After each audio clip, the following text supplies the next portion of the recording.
We've been in this series called Without a Country. It should be up there, it is. And asking the question, what does it mean to be an exile? Chuck has been kind of introduced this to us a couple of weeks ago and talked about generally that question, what does it mean to be an exile? And then he dived a little bit into Daniel chapter 1.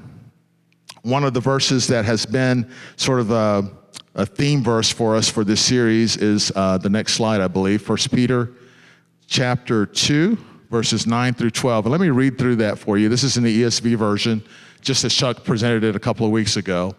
Starting at verse 9, it says, "But you are a chosen race, a royal priesthood, a holy nation, a people for his own possession, that you may proclaim the excellencies of him who called you out of darkness into his marvelous light.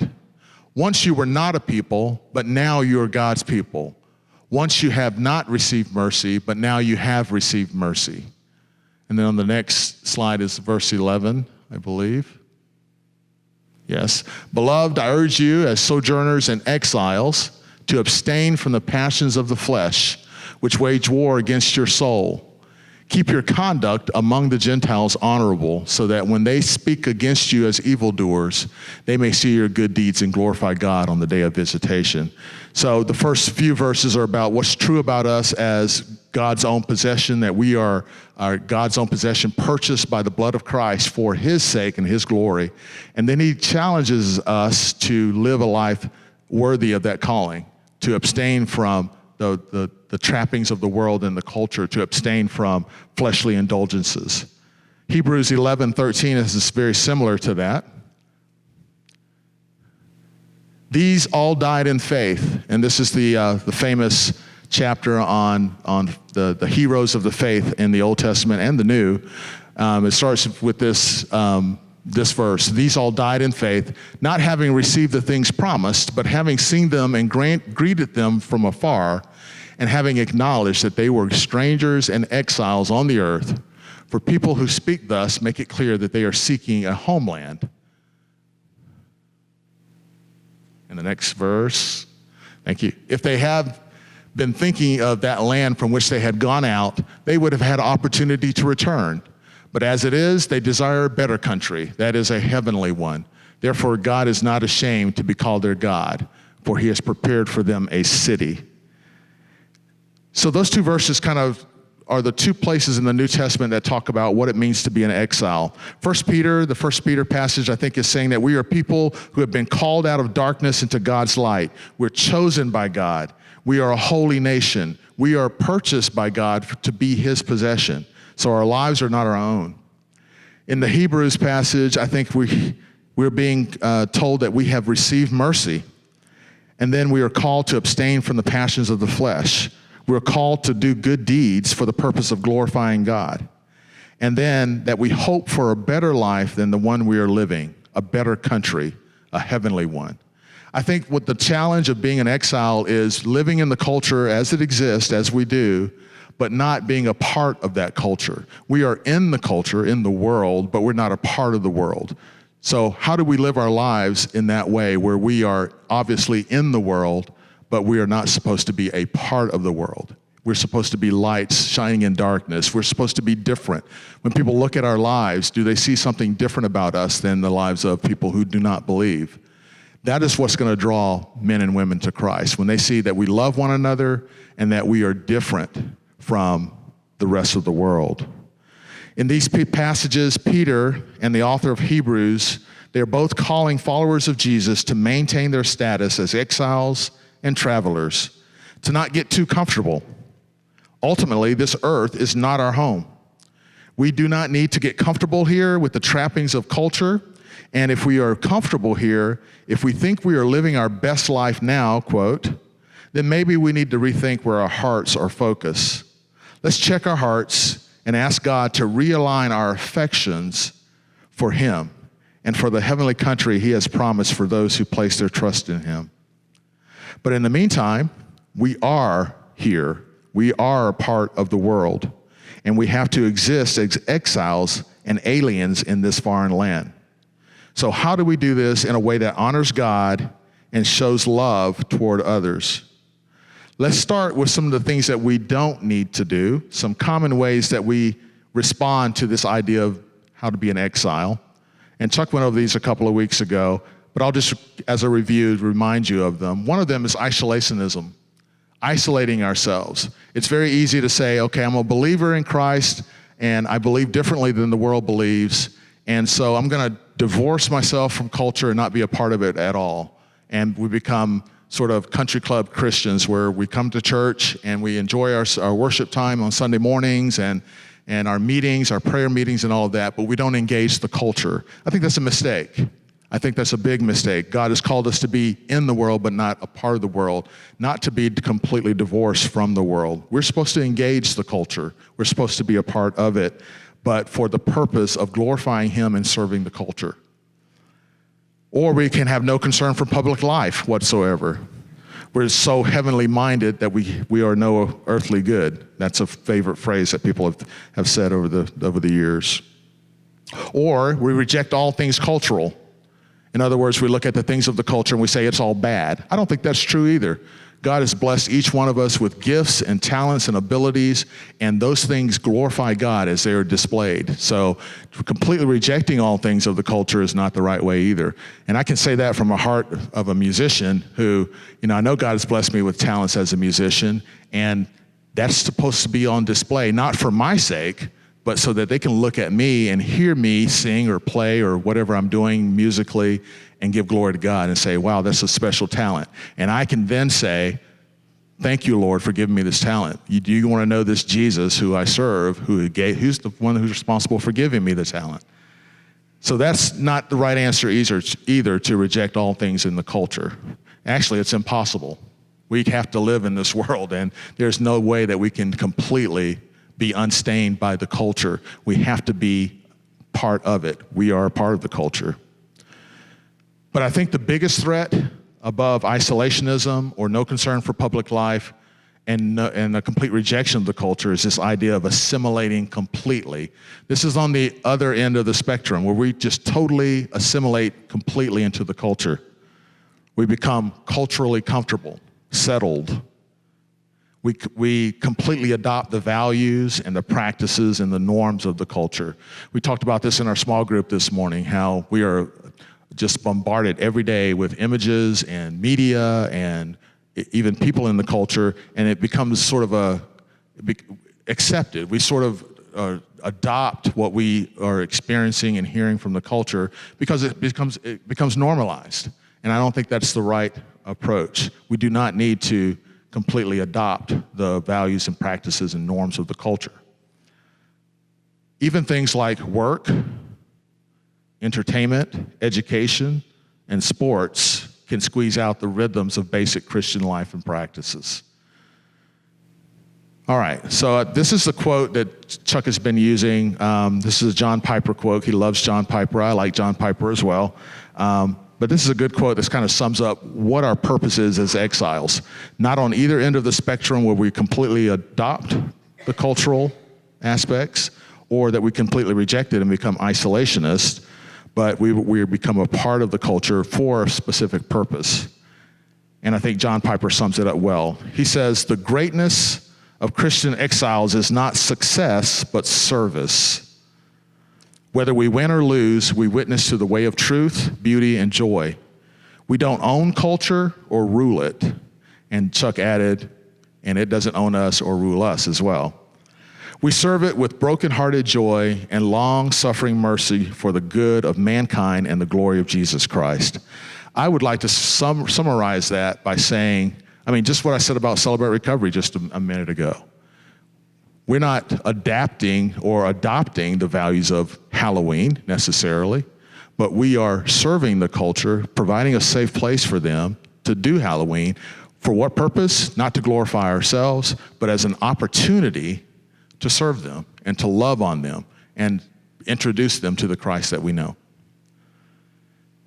So we've been traveling through Daniel, chapter 1 and chapter 2. I'm going to kind of recap quickly chapter 2 in Daniel before we go into today's topic, which is chapter 3.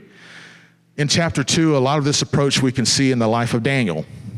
We have been looking at the book of Daniel to answer that question of how do we serve in the culture without becoming a part of it, what it means to live as an exile. In the first couple of chapters, we see Daniel and Shadrach, otherwise known as Hananiah, Meshach, known as Mishael, and Abednego, whose Hebrew name is Azariah. We see them hold to their religious convictions and obey God in the face of strong cultural opposition. They are in exile. They are in a foreign land. They are in Babylon. The first big test for them was over food. They requested not to eat the king's food, which was not kosher according to the dietary restrictions put in place in God's law. And that was put in place in God's law to separate them out from everyone else, the culture around them. So they requested not to be defiled by that food. Daniel was committed to following God's law and not defiling himself with the king's food, and they risked their lives by standing firm for God rather than bowing to the demands of culture. So, what is the proper response for being an exile based on chapter 2 in Daniel? It's to be distinct, but not isolated. It's to be engaged, but not compliant. It's to be sensitive to cultural pressures and rhythms, but not controlled by them. It's to have a deep love for country, yet a prophetic voice to it and to its power holders. It's to be a faithful contributor, not a selfish consumer, a trusted servant in the face of self-promoters, for the glory of God and the good of all people. So I want to show you, hopefully, in chapter 3, how this plays out, how these bigger themes play out in this third chapter. There's a lot we can learn from chapter 3 about what it means to give glory to God while living as an exile.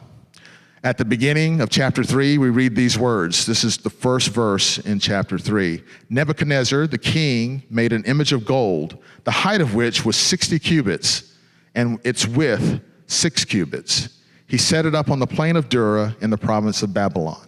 Now, there's two things I want to draw your attention to. One is the fact that the dimensions are important. As I was thinking about this, 60 cubits is roughly 90 feet. If you can imagine a statue of gold, and I believe this is pure gold, 8 stories high and about 9 to 10 feet wide. You know, just imagine standing before that thing and looking up and seeing a statue that big, 10 stories, made of pure gold. That's the first thing I want to draw your attention to, the dimensions. But also, gold is important. If you think back to chapter 2, you remember that Daniel was the only one that could interpret the king's dream. And in the king's dream, he envisioned or saw this figure that had a golden head, and he had a silver breast, and he had, I forget exactly where all these things are, but gold and silver and bronze and clay and some other things. But there was all these mixture of different materials in this one figure. And Daniel interpreted that dream to mean that the gold represented Nebuchadnezzar's kingdom. And then after Nebuchadnezzar's kingdom would come another kingdom, which was represented by the silver. And that distressed Nebuchadnezzar because it meant that his kingdom was going to come to an end and another kingdom would take its place.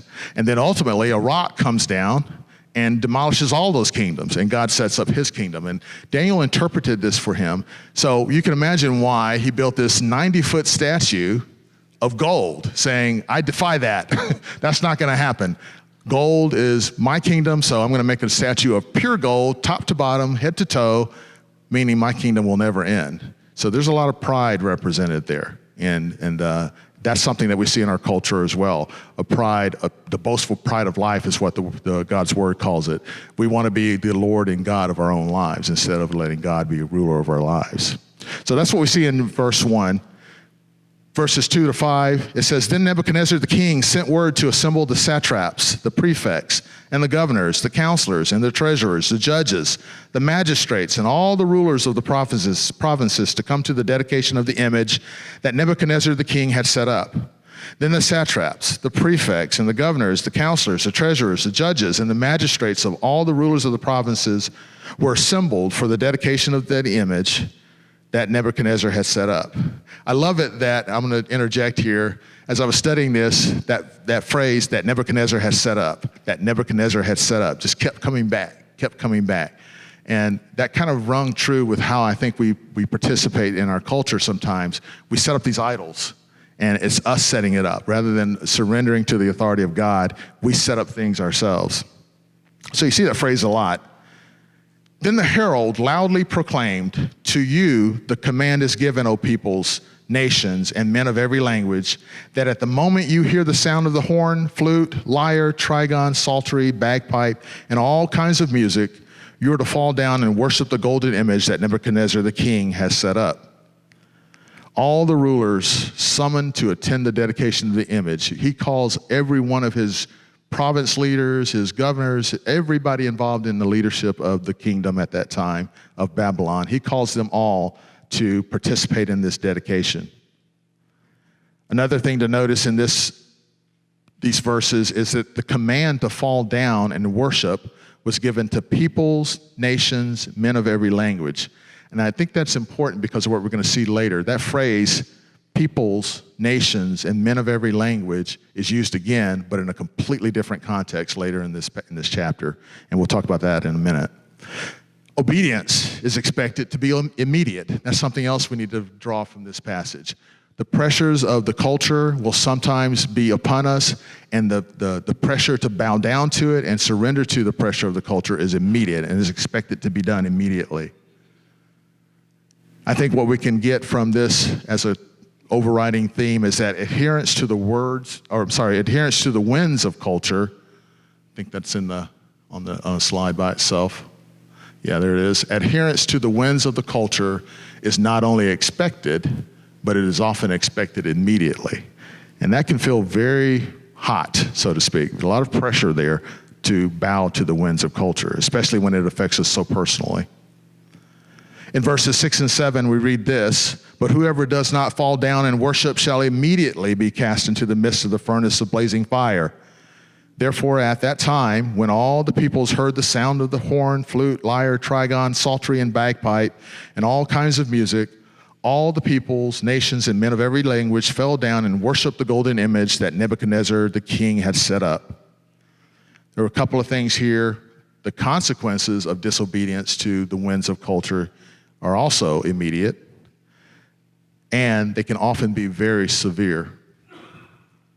And we're going to see that obviously in this story of the fiery furnace that we're going to get to in just a moment.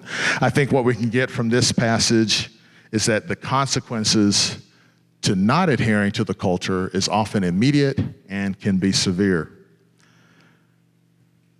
Verses 8 through 12, "For this reason at the time certain Chaldeans came forward and brought charges against the Jews. They responded and said to Nebuchadnezzar the king, 'O king, live forever. You, O king, have made a decree that every man who hears the sound of the horn, flute, lyre, trigon, psaltery, and bagpipe, and all kinds of music is to fall down and worship the golden image. But whoever does not fall down and worship shall be cast into the midst of the furnace of blazing fire. There are certain Jews whom you have appointed over the administration of the province of Babylon, namely Shadrach, Meshach, and Abednego.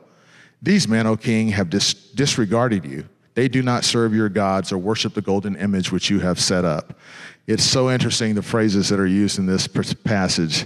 It's referred to as certain Chaldeans, and they're never named, who are not named, probably seeking revenge for making them look bad over the king's dream from chapter 2, if you remember that. These certain Chaldeans are seeking to plot the downfall, so to speak, of Daniel and his cohorts. The Jews, however, are referred to as certain Jews, namely, and those are named, so they make sure that they are not named, but they actually name Shadrach, Meshach, and Abednego. I think what we can gather from this and apply to our own lives is look out for those in our culture who are looking to see you fail or even trying to make it happen. That's a real thing, and I'm sure many of you can testify to that. So be careful of that. What we see in chapter or verse 13 through 15 is Nebuchadnezzar's rage. But we also see a little grace. We see rage, and then we see a little grace offering them a second chance. Then Nebuchadnezzar, in rage and anger, gave orders to bring Shadrach, Meshach, and Abednego. Then these men were brought before the king. Nebuchadnezzar responded and said to them, "Is it true, Shadrach, Meshach, and Abednego, that you do not serve my gods or worship the golden image that I have set up? Now, if you are ready, at the moment you hear the sound of the horn, flute, lyre, trigon, psaltery, and bagpipe, and all kinds of music, to fall down and worship the image that I have made, very well. But if you do not worship, you will immediately be cast into the midst of the furnace of blazing fire. And what God is there who can deliver you out of my hands?" There's a prophetic voice there that Nebuchadnezzar doesn't even know he's proclaiming. I love that passage. What God is there who can deliver you out of my hands? And if you know the story, you know the God that can deliver him out of Nebuchadnezzar's hands. The king is very angry. It says in rage and anger. You know, you could say one or the other, but the word makes a point to say both, in rage and anger. There's also a hint of compassion, as I said earlier, at least a little bit of fairness by offering a second chance for them to bow down. It's interesting that Nebuchadnezzar didn't take the word of the Chaldeans just at face value. He gave them a second chance. And that sometimes happens as well. We may experience some pressure to bow to the culture, but then the culture gives us a reprieve and a second chance to bow to it. The response is pretty amazing. This is the centralized verse of this whole chapter, or verses 16 through 18. And it reads, "Shadrach, Meshach, and Abednego replied to the king, 'O Nebuchadnezzar, we do not need to give you an answer concerning this matter. If it be so, our God, whom we serve, is able to deliver us from the furnace of blazing fire, and he will deliver us out of your hand, O king. But even if he does not, let it be known to you, O king, that we are not going to serve your gods or worship the golden image that you have set up.'" I think that's a call to all believers to stand firm in the face of intense cultural opposition and pressure. There are several things we can see in this verse about God. One is God's absolute confidence in God's sovereignty. They respond in verse 16 with, "We do not need to give you an answer concerning this matter."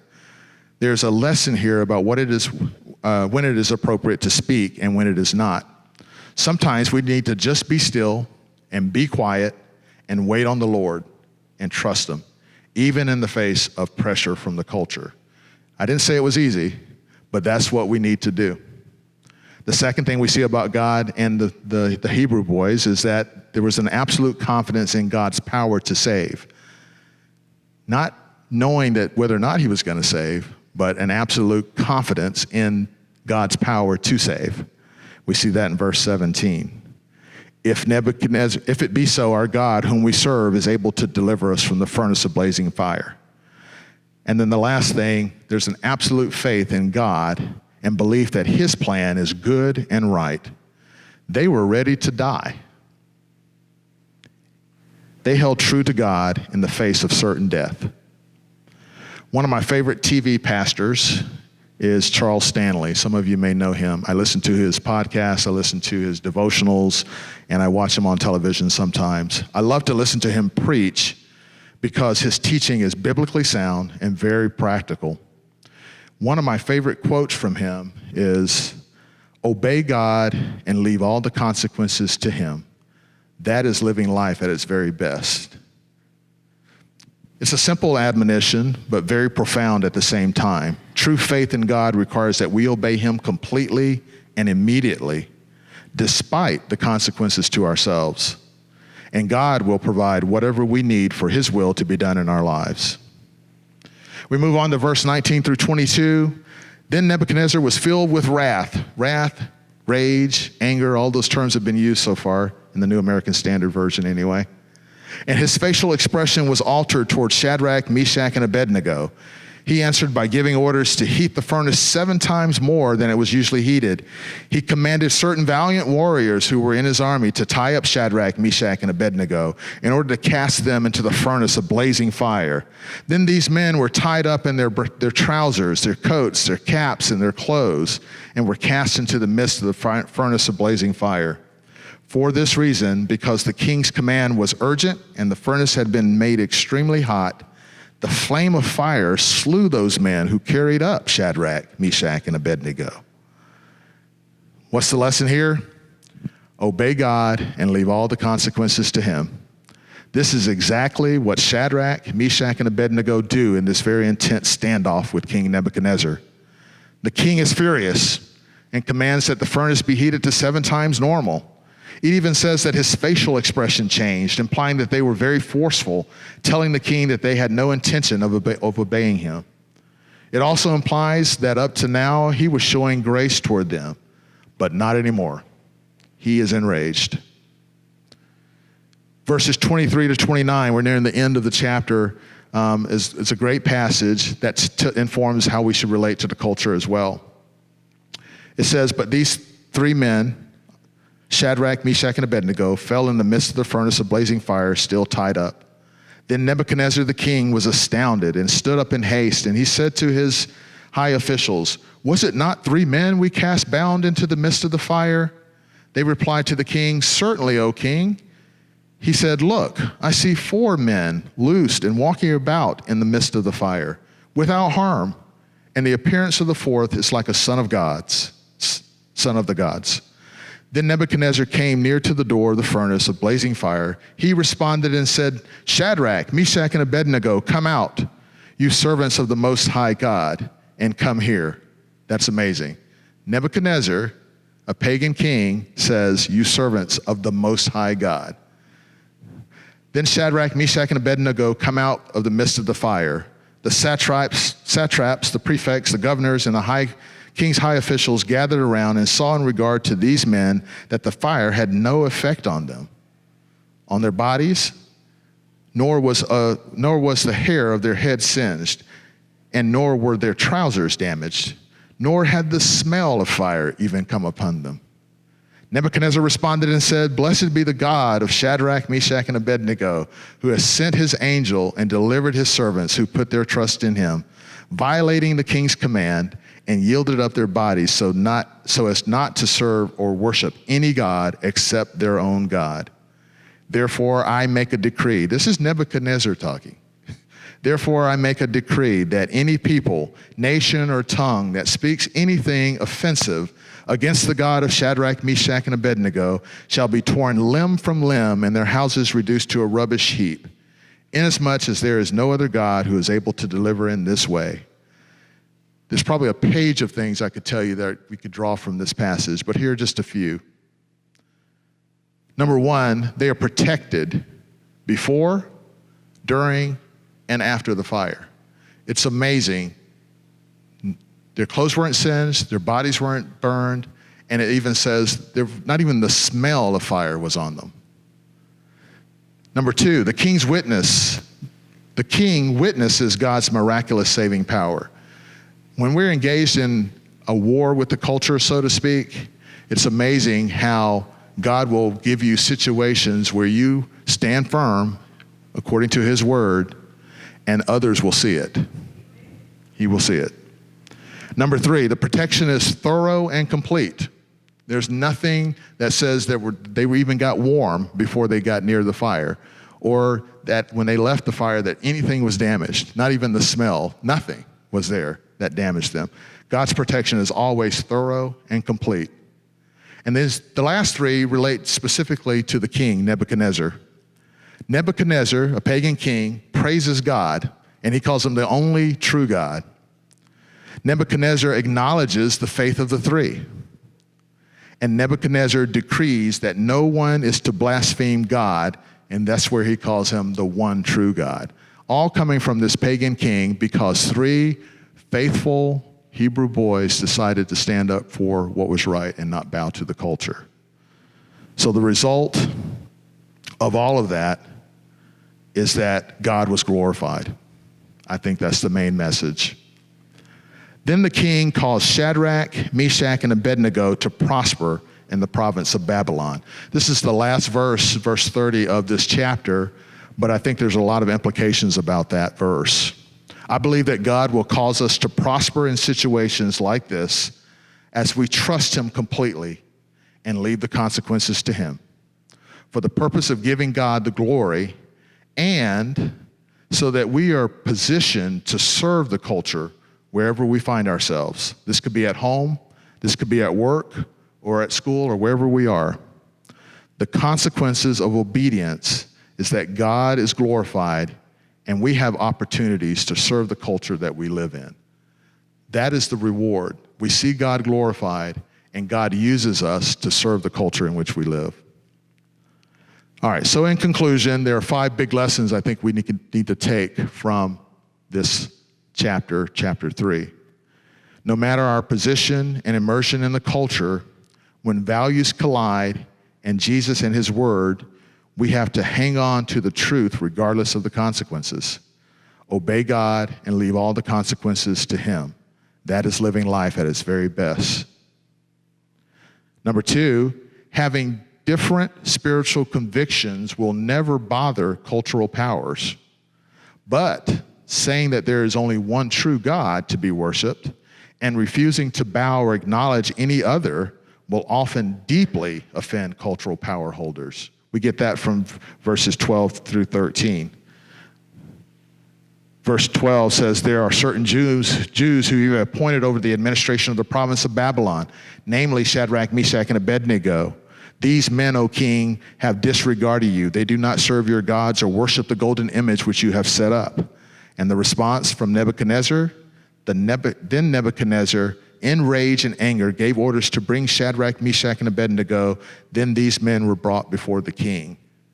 It's okay if you have your own religion and you practice what you believe in your separate quarters, but the minute you start stepping on toes and saying that Jesus Christ is the only way to God, you start stepping on toes in the culture. So be aware of that as we move forward in our journey with the Lord. Third, Jesus never leaves his people regardless of how hot it gets or how hard we are pressed. Yeah, there was a play on words there, sorry. So yeah, it can get hot. The pressure can be intense, but just know Jesus says, I will never leave you. I'm with you always, even to the end of the age. So trust him for that. Whatever you're going through, it can be a situation at home. It can be a situation at work, at school, wherever you are, Jesus will never leave you. And then fourthly, this puts the rescuing power of Jesus on display and shows how much of a treasure he is to his people. That's probably the biggest takeaway, I think. It puts God on display. God's desire is that he be glorified, lifted up, and praised. And in situations like that, when we're faithful to stand firm against the culture, God is definitely glorified. And lastly, God causes us to prosper not for our own purposes, but rather so that we can serve the culture in which we live for his glory. I want to invite the worship team to come on back up as I close, and I'm going to lead us in a prayer.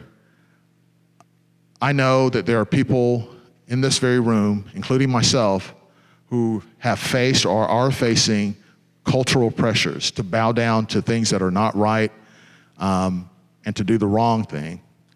But my prayer for you, and I don't know all the individual situations, but I do know mine, and I do know a few other stories that people have communicated to me. But I know that God is greater than any of those situations or circumstances. I truly believe this story of Shadrach, Meshach, and Abednego is in God's word for the purpose of encouraging us today to live a life honoring God, resisting the pressure of the culture, and doing what's right in the sight of God.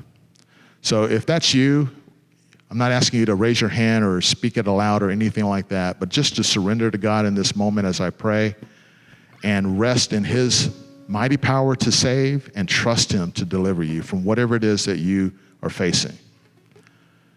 So Father God, I thank you that you are an almighty, sovereign God. You are the only true God. we worship you this morning. As we sang songs about who you were this morning, my heart became glad.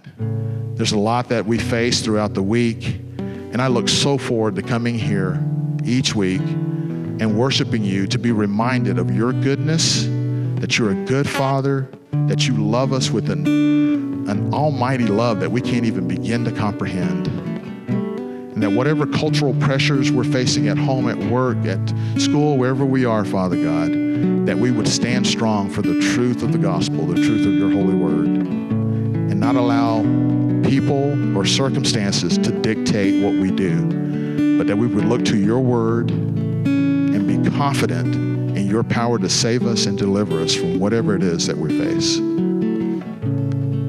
Let's surrender that to the Lord this morning as I continue to just meditate and pray to our God. I want to give you a little space to just confess that to the Lord. And our worship team is going to lead us in a closing song.